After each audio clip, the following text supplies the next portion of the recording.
Nous sommes dans le quartier qu'on appelle Nzamian. Nzamian. Normalement, tout ça là, c'est Nzamian. Là, on cherche là où il y a l'argent. Et l'autre côté, c'est le Vietnam.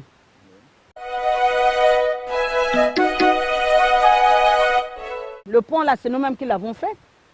Ma petite soeur, parce qu'elle est à Mouila, s'appelle Michel Giovannina, c'est elle qui a initié le pont. Nous avons commencé avec les autres voisins. On a essayé de mettre les poteaux en béton, mais on n'a pas pu terminer.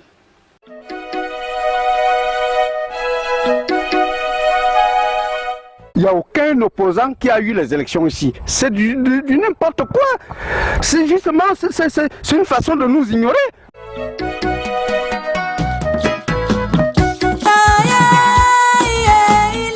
Si les gens ne peuvent pas faire quelque chose, franchement, ça veut dire qu'il n'y a pas d'hommes politiques.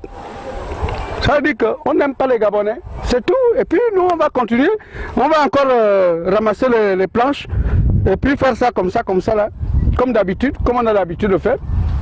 Et puis la vie continue. On va vous dire quoi.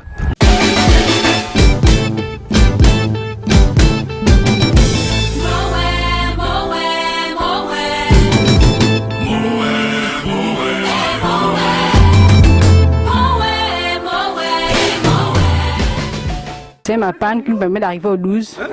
On en prend tous les jours, matin comme soir.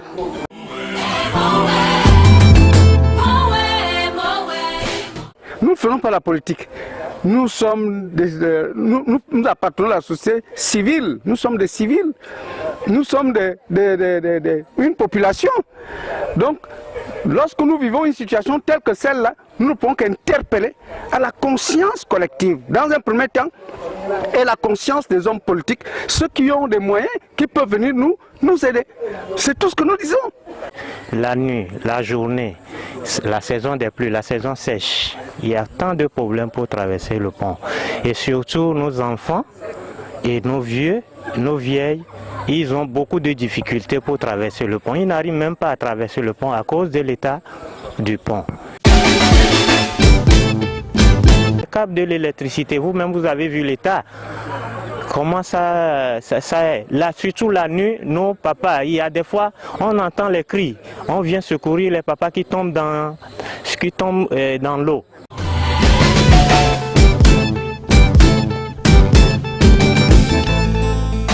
Il n'y a pas de routes que non, les véhicules peuvent passer pour aller déposer le matériel à destination. Donc c'est ça, c'est le pourquoi qu'on chasse ça dans les sacs qu'on met à l'épaule pour emmener là-bas. C'est fatigant, c'est épuisant. Le quartier est toujours pareil, c'est toujours le même. Lorsqu'il y a pétrosé, ça s'inonde, on soulève les matériels en main, on marche n'importe comment. En fait, on voit comme si on n'est pas considéré, comme si les gens de la vie, ce sont des gens et nous sommes des chiens, des bêtes, je sais pas. Il n'y a rien pour le quartier. C'est comme si c'était même pas reconnu par l'État. Je sais pas si l'État connaît ici.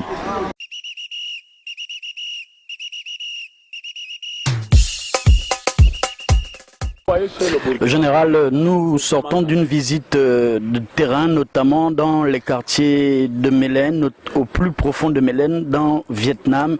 Vous avez conduit une délégation il n'y a pas longtemps auprès des autorités compétentes, notamment du maire du 5e arrondissement. Nous sommes ici, même à Vietnam. On a pu observer des réalités. Quel message voulez-vous passer aux décideurs pour une intervention rapide? Il faut dire que depuis belle lurette, il a été toujours question des cris venant du MAPAN qui expriment leur désarroi par rapport à leurs conditions de vie. Et c'est ce même cri-là encore que nous lançons et nous disons que nous pouvons nous unir pour que les choses essayent d'évoluer. Nous pouvons faire de telle sorte qu'avec les petits moyens que nous avons, nous essayons de rendre agréables les conditions de vie de nos compatriotes.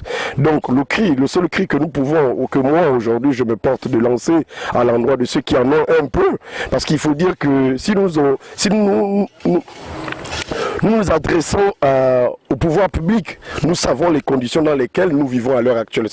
Je veux parler de l'État, qui a des problèmes d'argent, tout le monde le sait. Alors donc, ce que je peux demander aujourd'hui, je ne compte pas trop sur les pouvoirs publics parce qu'il faut dire que l'État est asphyxié. Donc je compte plutôt sur des bonnes volontés qui peuvent naturellement venir donner un petit quelque chose qui permettra un tant soit peu de pouvoir régler les problèmes. Voilà. Donc, une zone quasiment oubliée, une zone quasiment à l'abandon. Aujourd'hui, vous vous battez pour cette cause, mais d'aucuns pensent que c'est seulement ici que vous commencez, alors que vous êtes dans le domaine du social depuis longtemps. Mais il faut dire que ce n'est pas ici que je commence seulement. Mélène, Bambouchine, comme disait M. Ngueba, Eric, j'ai été à Bambouchine, je suis un peu dans des zones perdues, je suis allé jusqu'à Koubou-Koubou. Les gens ont vu mes photos à Koubou-Koubou, on va dire dans le nord de Libreville, donc à Kanda. J'ai été là-bas, j'ai vu les conditions dans lesquelles les gens vivent. Je ne cesse de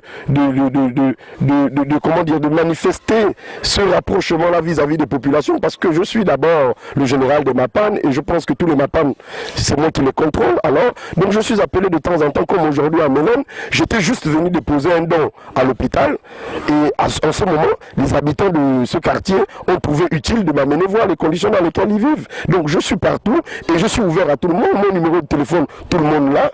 Une fois on m'appelle, je viens, je constate et puis je publie.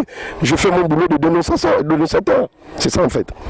Panorama, votre émission au cœur des réalités sociales. Nous étions dans le 5e arrondissement pour un zoom sur un quartier à l'abandon, sur un quartier isolé des populations, sur un quartier hors de la civilisation, si on peut le dire ainsi. Comme vous apercevez derrière moi, vous voyez comment ces jeunes se battent chaque jour à transporter des sacs de ciment, de sable, pour pouvoir leur permettre d'avoir des habitats décents et de vivre dans des conditions idoines. Aujourd'hui, l'interpellation n'est pas que pour les pouvoirs publics, l'interpellation est même pour les âmes de bonne volonté. Nous nous battons au quotidien pour le social, faire voir aux populations et aux décideurs qu'il y a des gens qui sont en marge du développement, il y a des gens qui sont mis de côté. Comme le dit le chef de l'État, Ali Bongo Ondimba, il n'est nullement question de mettre qui que ce soit de côté.